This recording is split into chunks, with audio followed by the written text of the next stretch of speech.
días pasados, Uruguay y la Unión Europea firmaron un memorándum de entendimiento que establece la cooperación en hidrógeno verde, energías renovables y eficiencia energética. Este acuerdo tiene como uno de sus objetivos el logro de la neutralidad climática, emisiones cero, para el año 2050. El hidrógeno verde es el próximo paso, o uno de ellos, que busca dar nuestro país en el marco de la segunda transición energética. Y este tema fue central en el 9º Congreso de Energías Renovables LATAM Renovables, organizado por AUDER, la Asociación Uruguaya de Energías Renovables. El hidrógeno verde es una posibilidad de energía autóctona que nos independice, que nos genere más posibilidades de exportación y más valor agregado, dijo el ministro de Industria, Energía y Minería, Omar Paganini. ¿Cuál es el escenario actual de las energías renovables en el país? ¿Cómo valorar lo firmado con la Unión Europea? ¿Cómo califican el Congreso recientemente realizado aquí en Montevideo? Lo conversamos en nuestra entrevista central con Marcelo Mula, presidente de AUDER. Mula, ¿cómo le va? Buenos días, gracias por acompañarnos. Buen día, gracias por la invitación. Ya hemos tenido la oportunidad de recibirlo aquí en el estudio de la radio. Siempre es bueno volver sobre estos asuntos, pero volvamos a presentar a AUDER, digamos, en sociedad.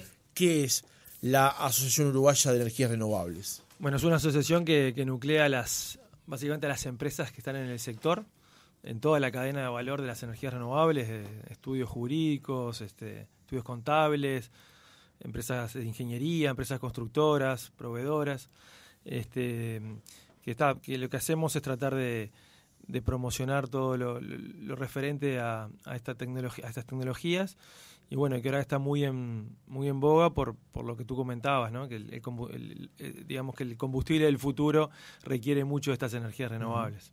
También hay públicos y privados, porque por ejemplo AUDER la integra ANCAP. Sí, eso es verdad. Nosotros muchas veces hablamos en representación del sector privado como cámara, ¿no? Pero tenemos también a la academia, tenemos a ANCAP, tenemos personas físicas. La idea es poder ser el vínculo entre distintos actores para poder promocionar.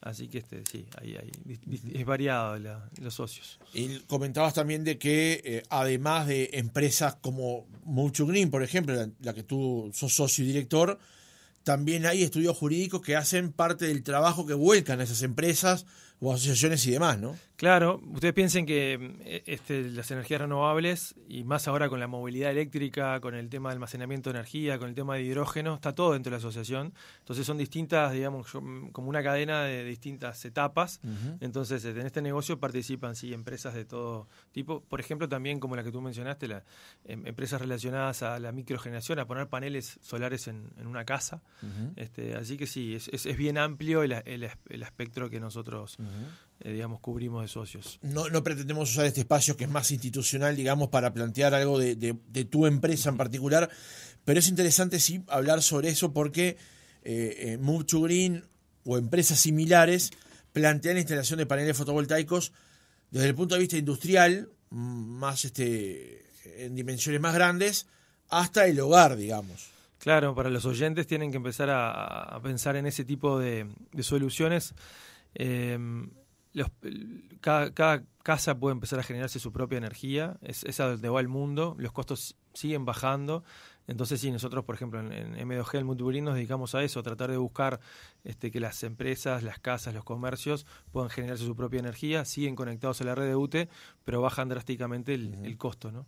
Ahora después vamos a volver a conversar sobre eso, a profundizar sobre eso, porque esta Radio Oriental va en ese camino justamente, y queremos profundizar un momento sobre lo que significa para la propia empresa y también justo con este camino que se están siguiendo de energías renovables y su utilización con distintos fines. Pero volvamos al centro de lo que estábamos conversando más temprano. ¿Cuál es el escenario hoy con respecto a las energías renovables en el país? Se sabe que Uruguay durante muchos tramos del día, del mes y a veces del año consume energía por 100% renovables. Pero también hay instancias, por ejemplo, en la que cuando hay que exportar, como se exportó a Brasil en el 21 o a Argentina en el 22, se utiliza la Central Valle, que se alimenta con un combustible fósil. ¿Cuál es el escenario hoy en Uruguay?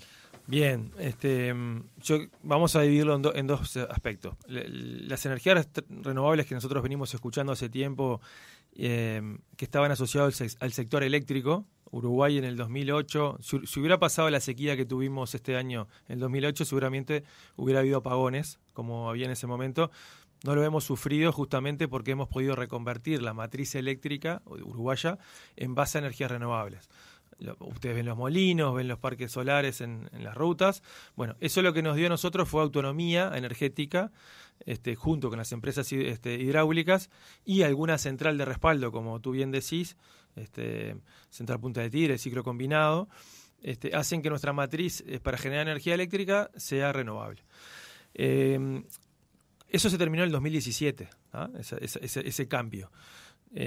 Ahora lo que se anunció en el Congreso por parte de UTE es empezar a incorporar más potencia renovable en base a energía solar, porque la demanda eléctrica del sistema sigue aumentando, crece más o menos 2% por año, entonces en algún momento hay que volver a incorporar.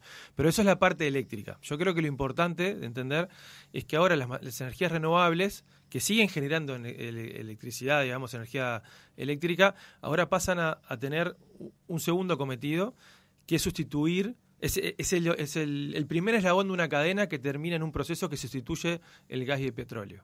¿Cómo es eso? A través de fábricas, como cualquier otro proceso industrial, el famoso hidrógeno, sí, que es una fábrica que tiene como insumo electricidad renovable, electricidad verde, agua, se genera ese hidrógeno, que no es más que almacenar la energía del sol y el viento en una molécula. Piénsenlo así.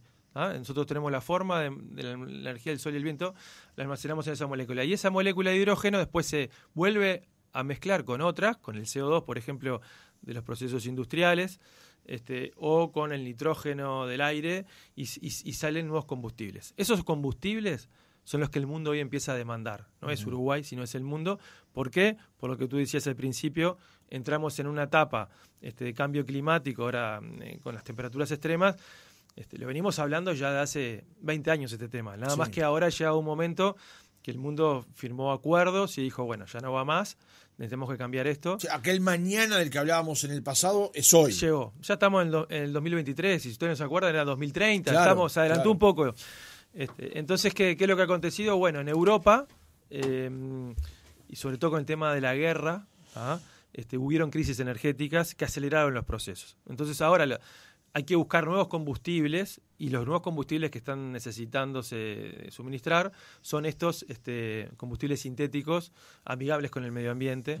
Entonces, para empezar a entender un poco ese es el camino y por qué las energías renovables pasan a ser tan importantes en el mundo en esta época. Claro. Ahora, demos un paso para atrás de todas maneras. En lo que es el consumo doméstico, industrial y comercial en Uruguay, hoy el 100% en general es renovable, con un respaldo ante eventualidades que es, por ejemplo, de la Central Valle o de la Central de ciclo combinado. Sí, y con la interconexión con Brasil y Argentina. Entonces, como tú decís, la Central Valle ya no está, te digo para ya no está desarmada, digamos, no pero sí la Central de Punta del Tigre de ciclo combinado. Ajá. Entonces, ¿qué es lo que acontece? Uruguay, la matriz eléctrica en un año de lluvia normal, el 97% del tiempo está abastecida o de agua, o de sol, o de viento. ¿Cómo funciona? Generalmente el viento se despacha siempre con el sol al sistema, y la batería son las represas. Entonces, por ejemplo, ahora que hay poca agua en las represas, que no tenemos esa batería, se prende las centrales de respaldo, o si es más barato, en vez de prenderla, podemos traer energía de Argentina y Brasil. Entonces, claro, así funciona nuestro sistema eléctrico y, digamos, ya lo tenemos reconvertido. ¿Cuál es el tema? Que al haber hecho la primera transición energética en Uruguay nos posiciona en un lugar privilegiado, porque las nuevas inversiones, por ejemplo, los data centers, habrán escuchado Google, Amazon, que han buscado inversiones, tienen que venir a invertir, a ponerse en esos países, porque no puede ser que se instalen en países que siguen usando carbón, claro, para generar energía eléctrica, porque sería digamos, un proceso básicamente que no te lo financian los bancos, porque justamente el mundo eso ya lo tiene claro. Entonces, ¿qué pasa? Cuando vienen esas grandes demandas de energía nuevas, hay que poner otra vez energía eléctrica ya en el sistema eléctrico, ¿tá? Y eso es lo que UTE anunció.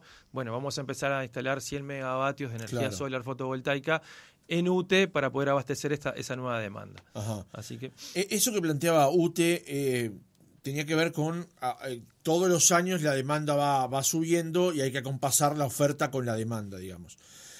Pero hace tiempo que no se hacen inversiones en ese sentido. El hecho de tomar esa decisión ahora está bien, habría que haberlo hecho antes, para acompasar justamente un número con el otro. Sí, hay muchos modelos que se corren y en algunos modelos daba que había que iniciarse un poco antes la inversión. Nosotros pregonábamos ya que hacía un par de años que debería haberse empezado con eso. Pero bueno, nosotros recibimos con alegría que se empiece el proceso. La velocidad de incorporación, esos 100 mega, seguramente quede corto, por eso que te digo yo que se están por concretar grandes inversiones, no asociadas al hidrógeno, sino asociadas a los data centers, a la minería de datos. Lo que aumentaría la tasa, digamos, de crecimiento por año. Claro, que vos tenés una demanda nueva que es muy, muy grande, capaz que te digo el 5 o el 10% de la energía que consume Uruguay. Entonces hay que invertir y hacer nuevas inversiones en energías renovables. Lo que sí está claro que todo lo que se agrega al sistema eléctrico, por lo menos en los primeros años, viene por el lado de energía solar fotovoltaica, porque ya se ha instalado eólica en un número muy grande. Entonces, para compensar y por la complementariedad de los recursos, los próximos 800 megavatios nuevos de potencia seguramente sean solar fotovoltaica. Así que sí, la parte del sistema eléctrico, digamos, de Uruguay, ya lo tenemos reconvertido, y eso es una de las principales virtudes que tiene Uruguay para posicionarse en esta segunda transformación. ¿Por qué? Porque los países están todavía en esa lucha de decir, por ejemplo, Chile, dejar de usar carbón, dejar de usar otro derivado de combustible fósil para poder alimentarse de energía eléctrica. Entonces, lo que te decía, las empresas necesitan tener una certificación de origen, que la energía que van a utilizar para las fábricas sean de origen renovable. Y bueno, cuando un país como Uruguay ya lo hizo, es mucho más fácil. Eso es primero. Y lo segundo es que Europa, por ejemplo, tú mencionabas un acuerdo que se firmó, ¿no? de cooperación con Uruguay. Lo estuve leyendo ese memorándum. Uno de los principales temas es decir, está bien, nosotros queremos comprarle estos combustibles que requieren energía renovable, pero toda la energía que se use para esto tiene que ser nueva. Es decir, no dejen de invertir en reconvertir sus matrices por vendernos combustibles. Es decir, está como dicho, ¿no? Claro. Entonces, eso también nos deja a nosotros muy bien posicionados. Por eso es una lógica muy, muy distinta a la que veníamos pensando. Nosotros, ustedes saben que a nivel mundial, es un dato que yo lo repito siempre para poner en contexto, con toda la energía renovable que se ha invertido, que ustedes vienen hace años escuchando a nivel mundial, todo lo que se viene instalando, energía solar, eólica, de lo que consume el mundo de energía, ¿tá? La matriz primaria que le llaman, ¿tá? Para mover el mundo, el transporte, eso implica solamente el 5%. Es decir, el mundo sigue dependiendo del gas y el petróleo para poder funcionar. Y ese es el gran problema, porque, a ver, no es que el gas y el petróleo sean malos energéticos, sino que como subproductos tienen los gases de efecto invernadero, que son los que están ocasionando el cambio climático. Entonces estamos en ese momento de decir, bueno, encontramos una forma de realmente atacar ese 80% que es el que produce el cambio climático con estos nuevos combustibles que se van a fabricar donde haya viento y sol, es decir, se van a fabricar en el hemisferio sur, que es donde está el recurso solar y eólico, y van a empezar ese tipo de inversiones en países como el de Uruguay, que ya tiene avanzada la transición energética, y bueno, que tiene otro montón de cualidades, como todos sabemos, que las inversiones en Uruguay es la cartera segura, ¿no? por el tema de la seguridad jurídica, de la política de Estado, que es algo que nosotros seguimos pregonando, que se firme un acuerdo multipartidario, porque eso nos posiciona hasta con un tema de marketing, ¿no? de poder hacer cosas que los competidores de la región no pueden hacerlo, ¿no? Porque una inversión de este tipo, que son a 30 años, tan grandes, si vos tenés una política de Estado atrás, rubricada por todos los partidos, le da un sustento. Así que bueno, eso es un poco para empezar a entender la nueva realidad, ¿no? de esta segunda transformación. Vamos a ir por partes, porque cuando hablaba de la generación de energías renovables, y a ver si voy bien rumbeado, se genera hidráulica, eólica, biomasa que aportan, por ejemplo, las empresas papeleras, y también solar fotovoltaica.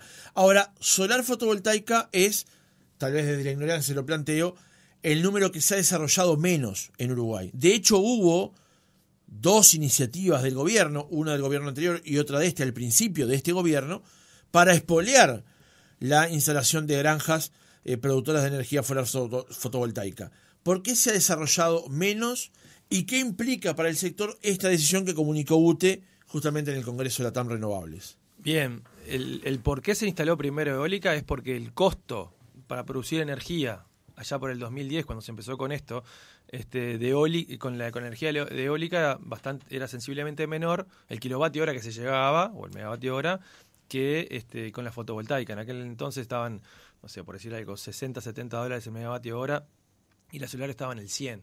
¿tá?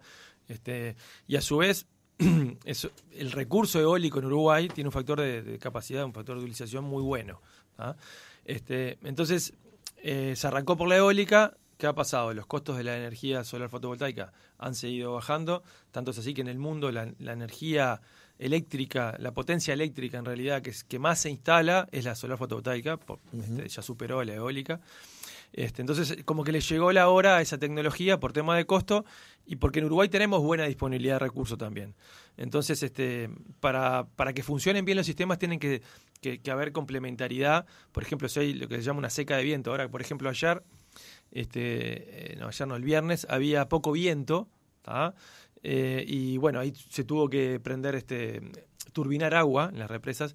Si hubiéramos tenido más fotovoltaica instalada, al mediodía, un día de sol, ahí se genera la energía, entonces tenés que turbinar menos agua, ¿me explico? Uh-huh. Porque es esa complementariedad. Y mismo entre el día y la noche. En la noche hay más viento. En la noche hay más viento y en el mediodía, claro, obviamente hay más sol. Y también a lo largo del año, lo que se llama complementariedad estacional. Obviamente en verano, primavera tenemos buen sol y en Uruguay tenemos buen viento, sobre todo también en primavera y en invierno. Entonces, ese tipo de cualidades son muy buenas y no están en todos lados. ¿tá? Justamente para la segunda transformación energética, que hay que abastecer una fábrica de energía renovable de la mayor cantidad de horas por día, esas complementariedades juegan a favor con respecto a Chile, por ejemplo, que tiene muy buen viento en el norte, pero casi no hay muy bien sol, perdón, en el norte, en los desiertos, pero no hay viento casi. O Argentina, que tiene muy buen viento en la Patagonia, pero no tiene ahí muy buen sol. Acá en un territorio chico tenemos los dos recursos. Somos agraciados en eso, tenemos que empezar a valorarlo, y por eso es que vamos a ser productores de estos combustibles. Yo siempre digo que cuando nosotros pensamos ¿por qué la forestación? ¿Por qué la ganadería? Bueno, es más o menos lo mismo. Nosotros estamos en una latitud, en un lugar que tenemos la bendición de poder generar estos recursos, procesarlos, y bueno, ahora viene una nueva etapa de estos combustibles, pero es más o menos lo mismo. Uh-huh. Usar esos beneficios que tenemos en base a la naturaleza, el regalo que nos dio, y vamos a pasar a ser los productores, estas latitudes, de los nuevos combustibles que usa el mundo. Así como se usaba el petróleo que sacaban de los Emiratos Árabes, bueno, eso ya no se va a usar más. Seguramente pueden instalar parques solares, empezar a generar los nuevos combustibles, pero nosotros tenemos, con mucha menos inversión, lo tenemos disponible. Claro. Entonces, esa es la nueva lógica. Entonces era, entre comillas, obvio que UTE debía ir por el camino de la solar fotovoltaica para incluir nueva oferta a la demanda, digamos. Sí, yo me voy un poco por la rama, pero la pregunta tuya era obvio que sí, ya sabía que iba a ser fotovoltaica. Lo que se puede cuestionar es si tiene que haber sido antes o después. Lo otro que se puede llegar a cuestionar si la inversión esa la tiene que hacer UTE o no. Ahora, esa es la segunda pregunta, justamente. Porque si ha habido ese debate con respecto a la energía eólica, que la montaron privados y UTE, y los famosos PPA, los contratos de energía, que es cuestionado por algunos socios directamente de la propia coalición de gobierno hoy. Entonces, le traslado la pregunta, para desarrollar más de estos parques, ¿sería necesaria una mayor inversión privada? Mirá, ¿sería deseable? Yo te respondo así, para entrar en contexto. Lo que se requiere invertir de acá al 2040 en energía renovable es 10 veces más de lo que ya está instalado. ¿tá? Estamos hablando de 20 gigavatios, 10 gigavatios, perdón, ahora hay de 20 gigavatios de potencia entre solar y eólica, ¿tá? Que son unos $20.000 millones. Entonces, está claro que UTE no va a poder invertir $20.000 millones para abastecer esto nuevo que te comentaba yo del hidrógeno. Mucho menos en 17 años. Exacto. Entonces, que hay que desarrollar un mercado eléctrico para que esto funcione es una de las claves. Que estas primeras inversiones para el crecimiento del parque de potencia eléctrico solamente que hace UTE, lo puede hacer UTE, ¿no? Puede llegar a ser discutible o no, eso es un tema de política de Estado. Son $100 millones que se van a invertir de acá a 2 o 3 años para incorporar energía solar fotovoltaica, que lo podía haber hecho perfectamente un privado también, ¿tá? Esas son decisiones políticas. Nosotros, por un lado, aplaudimos de que se pueda empezar este proceso. Las empresas socias de Audar son básicamente las que van a construir y desarrollar esos parques, ¿tá? Así que en ese sentido bien. Pero bueno, hay un tema de escala que yo entiendo que el mercado es muy grande y va a tener que tener presencia fuerte el sector privado. Con respecto a esas discrepancias o diferencias que tuvieron de conceptuales en cuanto a si se instaló más o menos lo que se necesitaba y la forma que se contrató los PPA, yo les invito después pueden entrar a la página del Congreso, Latam Renovables, y ver dos presentaciones que se hicieron al respecto, que por lo fáctico, lo contrafáctico, cuánto se ahorró, cuánto mejoraron las finanzas de UTE. Es decir, por todos lados está dicho que con el diario El Lunes lo que se hizo está muy bien con esos mismos contratos, y ya creo que esa discusión hay que sacarla. No cabe ninguna duda, y el que lo diga, bueno, que lea esos informes, porque ya es un tema más político que técnico. Claro. Podemos entrar en el detalle de qué significa la discusión en sí mismo, pero creo que está muy bien el hecho de que se vaya por ese lado. El PPA es el Power Purchase Agreement, digamos, por si algún oyente no lo tiene claro, probablemente sea lenguaje demasiado técnico. Pero vayamos al otro aspecto central de lo que fue el Congreso, que es justamente el paso hacia el hidrógeno verde. ¿Cuáles son las utilidades? Porque de vuelta, bajémoslo a tierra, digamos. ¿Cuál es la utilidad de desarrollar hidrógeno verde en Uruguay? Y, a ver, primero la utilidad del hidrógeno verde que quedó claro. Es la base para poder hacer combustibles sintéticos que van a sustituir a todos los combustibles que conocemos hoy, ya sea para mover barcos, para mover aviones, para crear fertilizantes, no solo combustibles, ¿tá? Todo eso que hoy en día para su proceso genera muchas emisiones de gases de efecto invernadero. ¿Y cuál es la utilidad para Uruguay? Y bueno, estamos desarrollando un nuevo sector, por así decirlo, agroexportador, porque esto básicamente también está asociado como a las granjas, ¿no? Granjas solares, granjas eólicas, en el cual nuestro producto estrella va a ser las energías renovables, se va a usar agua, que es todo un tema que ahora lo conversamos, sí. Y se va a exportar un producto. Una cosa importante, ¿hay un mercado para poder vender estos nuevos productos? Y bueno, las empresas que van a invertir en Uruguay son empresas que vienen básicamente de Europa, que ya tienen los compradores. Esa lógica también es importante entenderla. ¿Quiénes son los que proveen hoy de la energía del mundo? Son básicamente lo que hoy se llaman empresas energéticas, pero que vienen del mundo del gas y petróleo. Se recompartido. Entonces, los clientes ya los tienen. Entonces, vos empresa naviera, te digo, mirá que no te voy a poder seguir comprando estos combustibles porque no me dejan usarlos. Y ellos dicen, no te preocupes, yo te doy una solución. Y esa es un poco la lógica de por qué se vienen a instalar en Uruguay, pues ya tienen la demanda. Obviamente que son combustibles caros todavía, que tienen muchos subsidios, claro, pero que a la larga seguramente nos ayuden también a nosotros para poder reconvertir ese 40% que les decía al principio que nos falta poder reconvertir y poder llegar a ser el primer país carbono neutro en pocos años. Pero digamos que lo digo porque me preguntabas cuáles son los beneficios también para el país. Pero yo el principal beneficio que veo es un nuevo sector industrial, exportador, con digamos que no dependemos es que nosotros marcamos el precio, porque nosotros tenemos, digamos, el agua y las energías renovables. Va a haber un mercado, pero no dependemos de otros para poder fabricarlos. Muy parecido a lo que pasa con la pulpa de celulosa, para entenderlo, ¿no? Y bueno, que si la jugada sale bien, de que todo va como que sí, que el mercado se va a desarrollar, tenemos oportunidades para las futuras generaciones también. Dicen, ¿qué se puede hacer en Uruguay en unos años para el que está estudiando? Bueno, hay una industria química incipiente en todo este tema, una industria de energías renovables. Yo creo que es algo muy alentador, sobre todo pensando en futuro en las nuevas generaciones. Hablábamos recién del tema del uso del agua, y en este contexto es interesante hacer algunas aclaraciones con respecto a eso, ¿no? Sí, no sé, capaz que los oyentes habrán escuchado, habrán visto algunas polémicas que se empiezan a surgir con el uso del agua, sobre todo en el contexto de crisis hídrica que está viviendo Uruguay. Que no hay mal que el gobierno venga. Para que haya una crisis hídrica hoy en día, lo que ha hecho es poner estos temas arriba de la mesa y se están estudiando con lupa, lo cual es muy bueno. porque son temas nuevos. Cuando se hizo la primera transición energética, Uruguay se sumó a la segunda ola. Es decir, primero se hizo en Europa todo esto, y cuando llegó acá ya teníamos escrito las reglamentaciones, teníamos los problemas que habían surgido en Europa. Entonces supimos cómo atravesarlo y digamos cómo adaptarlo. Ahora Uruguay está en la primera ola. Se está instalando en las primeras fábricas acá. Bueno, obviamente que hay también en otras partes del mundo, pero se está escribiendo la normativa en este momento.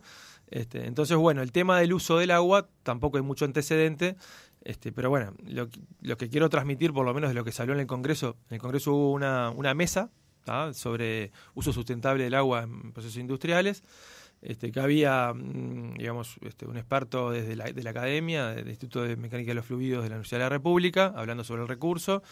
Estaba la gente del Ministerio de Ambiente, de la parte de INAHUA, que da los permisos para que se puedan instalar estas empresas, y había una empresa también que se está instalando en Tambores, contando cuál es el requerimiento de agua.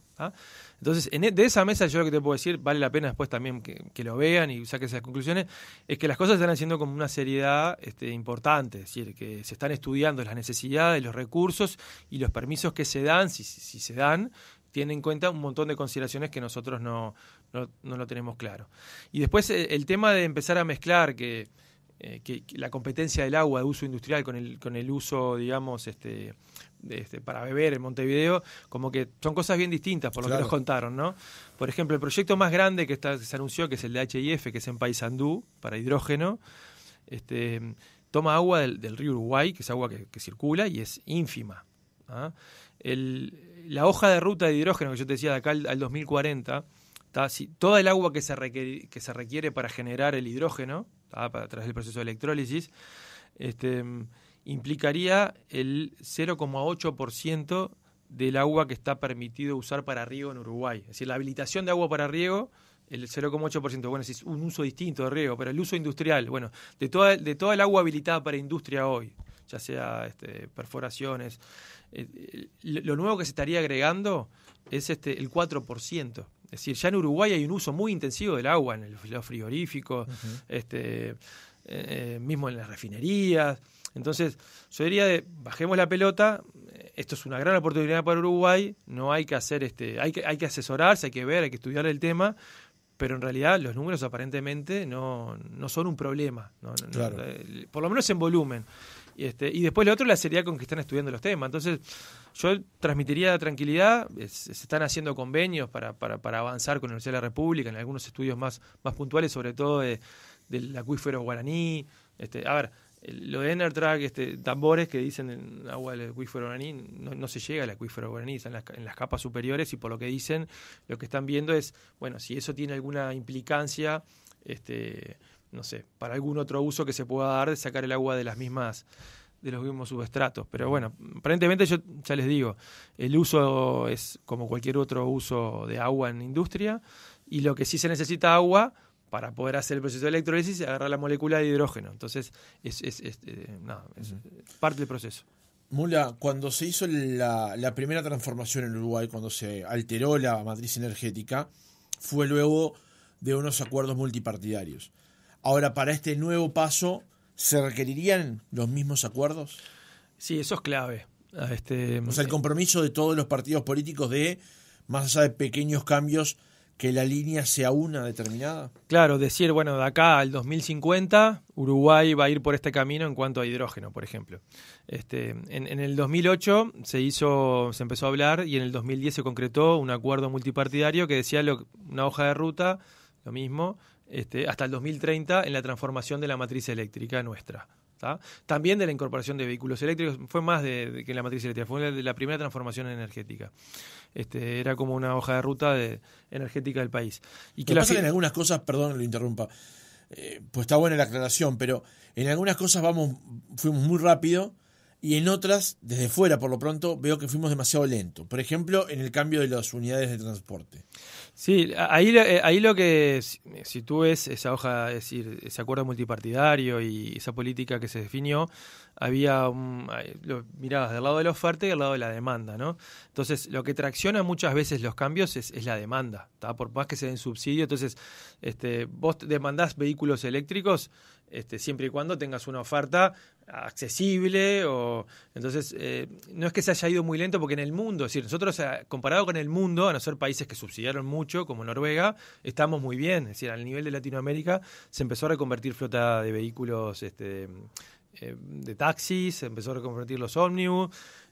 Se tuvo que ir adaptando. Ahora, en base a esa política de largo plazo, es que no hay tantas discusiones. Bueno, hay que dar un subsidio para cambiar los ómnibus o la movilidad eléctrica. Ahora se está cambiando el fideicomiso del gasoil por un fideicomiso al transporte sustentable. Eso se hace porque hay un paraguas de que estamos todos de acuerdo, más allá de algún matiz. Y lo otro importante básicamente es entre los técnicos, ingenieros, contadores de cada economista de los partidos que se pusieron de acuerdo. Entonces lo que estamos pregonando ahora es lo mismo. Para el hidrógeno verde, que requieren inversiones a muy largo plazo, y que hay un consenso bastante hay un acuerdo, digamos, de palabra entre los partidos políticos, que es algo muy interesante para el país. Tratemos de rubricarlo, dejémoslo por escrito, para que sirva como paraguas, porque seguramente haya que sacar nuevos decretos, ¿no? Como pasó en la primera transición, nuevas promociones, y si hay una política a largo plazo es mucho más sencillo para el legislador o para el que toma la iniciativa. Y aparte de eso, lo hablabas tú al principio, Uruguay, si tiene algo que nos posiciona en la región, es eso de la estabilidad política. Uh-huh. O por más que cambien los políticos, el partido de gobierno, seguimos un rumbo bastante... en algunos temas, por lo menos de macroeconomía, y eso es un diferencial. Y esto que podamos firmar un acuerdo multipartidario en estos temas, no lo pueden hacer otros países de la región. Entonces también es algo para atraer inversiones, algo muy importante. Entonces sí, nosotros vamos a seguir insistiendo con eso. Ahora vienen épocas, tampoco podemos ser más realistas que el rey, vamos a estar en una batalla electoral que es de ley y hay que llevarla adelante, pero sí se puede empezar a establecer contactos, un documento. De hecho, en el 2008 pasó similar. Se empezó en el 2008 y se firmó en el verano antes que asumiera en el 2010 el presidente de ese momento, que era Mujica. Pero todos los partidos políticos, los ingenieros, me acuerdo, se juntaron en ese verano y ahí sacaron ese documento. Ese y hubo otros temas, ¿se acuerdan? De seguridad, salud. Sí. Pero bueno, la parte con suerte dispar. Yo le decía, la parte de ingeniería, que en realidad... Yo digo ingeniería porque estos temas son de ingeniería y son mucho de ciencia, es decir, no hay dos visiones en cuanto a lo que es más eficiente. Uh-huh. Podrás tener algún tema más para un lado, más para el otro, pero bueno, es más fácil ponerse de acuerdo en estos temas de ingeniería. Claro. Y bueno, nosotros sí, vamos a tratar de que quizás, no sé si antes del cambio de gobierno, pero antes que asuma el próximo, haya un acuerdo firmado entre todos los partidos políticos para el camino que hay que seguir en estos temas. Bueno, ¿y qué debería contener ese acuerdo? ¿Cuáles serían ser las líneas generales, digamos, de un acuerdo multipartidario que exceda en años al próximo gobierno, justamente? Y generalmente esas hojas de ruta que le llaman, o esas estrategias a largo plazo tienen como que varios ejes, ¿no? Está el eje de la oferta, el eje de la demanda, un poco la parte normativa. Es como grandes lineamientos, ¿no? Entonces, bueno, uno de los temas es Uruguay va a hacer todo lo posible para transformarse en un país exportador de estos nuevos combustibles. Uh-huh. Y bueno, eso es una definición, ¿no? Si vos te pones de acuerdo que eso es algo que nos interesa a todos y que es algo que nos puede servir como país, ya con eso es como quien dice, ya está laudado. Y después empezar a atacar, bueno, con respecto a los mercados, ¿no? Con respecto a la distribución, con respecto al transporte, hay un tema de puertos, ¿no? Hay mucha infraestructura que si realmente esto se hace a una escala importante, habrá que hacer gasoductos hay una infraestructura que se requiere hacer y bueno, entonces, ¿cómo se va a hacer? Claro, se lo planteo porque además hay una serie de regulaciones también dentro del mercado, ¿no? Que obviamente a partir de acuerdos como este deberían ser alteradas. Bueno, por ejemplo, yo lo que les mencionaba, para que haya un mercado eléctrico y que empiecen a haber estos contratos entre privados, como el que un privado hace un parque solar y le vende, bueno, la empresa A le vende a la empresa B y la empresa B es una empresa productora de hidrógeno. Uh-huh. Para que funcionen ese mercado tiene que haber ciertas normativas que hoy en día todavía no están, se están adecuando porque eso no existía antes. Entonces ahora hay que generarlas y es mucho más fácil decir, bueno, esto va en ese camino, hay que hacerlo porque en realidad, si no lo hacemos, reconocer la potencia firme de las energías renovables, que lo habrán escuchado. Hay el tema de la promoción de inversiones, ¿ah? Ustedes saben que en Uruguay la mayoría de las inversiones que se hacen, ahí está la COMAP, en el cual da ciertos incentivos a la inversión en Uruguay, asociada a que sean excepciones tributarios en base al impuesto a la renta. Bueno, toda la cadena de valor para el hidrógeno debería estar promovida. Hoy en día no pasa. Por ejemplo, los parques solares fotovoltaicos no están promovidos por la COMAP solo como unidad generadora. Entonces, hay temas que digamos que hay que ir ayornando, y el problema de esto es que a la larga se logra. Pero eso es lo que no podemos perder es tiempo. Claro. Porque lamentablemente en la primera ola en esta sí estamos compitiendo. Por ejemplo, HIF tiene 6 proyectos en Latinoamérica. Están muy interesados en arrancar con Uruguay, pero donde Uruguay no avance, piensa como otro. Pasó con Google. Google tenía 5 proyectos o 4 a nivel mundial. El de Uruguay tuvo algún problema, no sé bien cuál fue, y avanzaron en otro. Ahora están volviendo porque a la larga, pero perdés tiempo y perdés oportunidades. Uh-huh. Mula, en el cierre, 2 últimas preguntas. La primera, ¿qué valoración hace en general del Congreso? Y la verdad que fue muy bueno. Fue muy bueno en todo sentido. Que haya estado el presidente en la inauguración, en la apertura, fue un apoyo muy importante al sector. La primera vez que estaba un presidente en este tipo de congresos. Que los ministros sigan apoyando, el ministro de Ambiente, el ministro de Industria, los presidentes de las empresas públicas, todo el sector. Mucha gente del exterior. El Consejo Mundial de Energía hizo su capítulo Uruguay coincidente con nosotros, y había gente de casi todos los países de Latinoamérica, gente de Europa. Es decir, estamos en Uruguay, está, digamos, ¿cómo les puedo explicar para que la gente lo entienda? Estamos como que, hablando de fútbol, en el top 5 del mundo. Te diría que estamos en el ranking FIFA estamos en los 5 primeros. Sí, te diría estamos entre los 3. Después de Dinamarca es Uruguay. Entonces, todos se preguntan, ¿pero cómo hizo Uruguay? ¿Cómo lo logró? Hubieron charlas de decir, bueno, este modelo que explicó Uruguay lo estamos tratando de replicar lo están tratando de replicar en el resto del mundo como una receta de todo lo que hicimos. El acuerdo partidario, aunque parezca mentira, la política a largo plazo es una de las principales. Después temas técnicos bastante más complejos de cómo despachar sol y viento que son que fluctúan en muy poco plazo y que el sistema funcione y no colapse. Bueno, toda esa parte de ingeniería también se está aportando conocimiento. Entonces, todo eso del Congreso, lo que nos deja planteado es, bueno, tenemos una gran oportunidad, y es ahora, digamos, en estos años que se vienen, ¿no? Las inversiones que están anunciadas son muy grandes. Estamos hablando de 4.000 millones de dólares en una, casi 1.000 millones de dólares en otra, claro. Y hay 5 o 6 más. Entonces, que la gente empiece a interiorizarse de estos temas, a verlo como una oportunidad. Y bueno, seguramente el Uruguay del futuro seamos proveedores de nuevos combustibles. En el cierre de la entrevista, Mula, algo que conversamos en el arranque, que es el tema que tiene algo que ver directamente con Radio Oriental, el que justamente va a convertir o a aplicar un proyecto de energía solar fotovoltaica en su planta emisora. El objetivo general, bueno, hay 2 que tienen que ver con reducir el gasto de la energía, pero también una cuestión que tiene que ver con lo medioambiental, ¿no? Con la visión que tiene esta casa por ser de quien es y pertenecer a donde pertenece, de tener una visión de sustentabilidad y una visión de mejora justamente en esos procesos. Hemos hablado aquí en más de una oportunidad de lo que tiene que ver con Laudato Si, con la encíclica de la casa común, como ha dicho el Papa Francisco. En esa dirección es que Oriental justamente da este paso de, en su planta emisora, tener un parque de generación de energía fotovoltaica para así, obviamente, ¿qué lo podemos comentar y ampliar con respecto a esto? Sí, este tipo de inversiones tienen varias puntas, tú bien lo dijiste.